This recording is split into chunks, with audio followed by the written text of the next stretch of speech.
Alright, here's another exponential function that's very useful.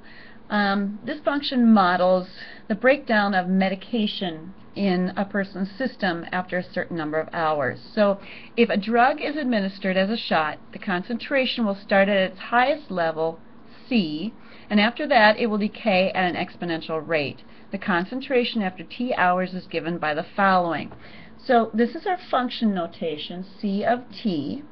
So we don't really do anything with this side of the equation. But on this side it says C times e to the negative kt.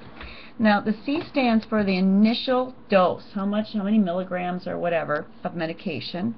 E is that special number that helps us model exponential growth and decay. And the negative sign in front of K is because something's decreasing. So that negative sign there is going to make our values get lower and lower as T, the hours, go up. So let's see how we can use this function. Let's say someone was given 8 milligrams of some sort of medication, and it's going to decay at a rate modeled by this equation. So 8 times e to the negative 0.27 times t, the number of hours it's in their system.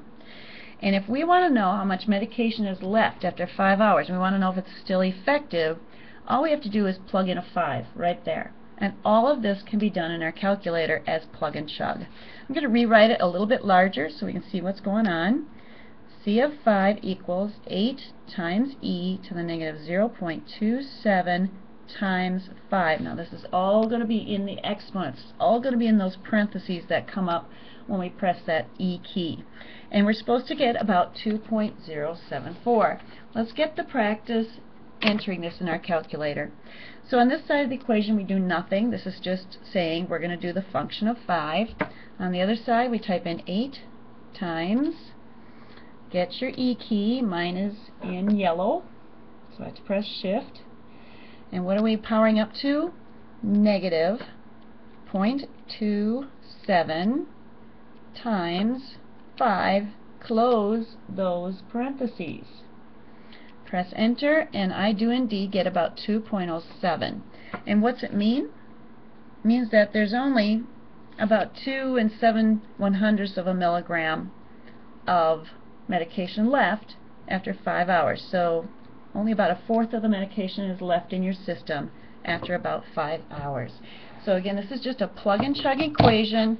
Anytime you have a word problem with a function in it, always copy down the function and label all the parts. This was medicine left. This was hours. So my input was the hours, and I wanted to find how much medicine left. So that told me I needed to put the 5 there, calculate this side to get the medicine left. Don't panic when you see word problems. They're usually not too bad in this unit.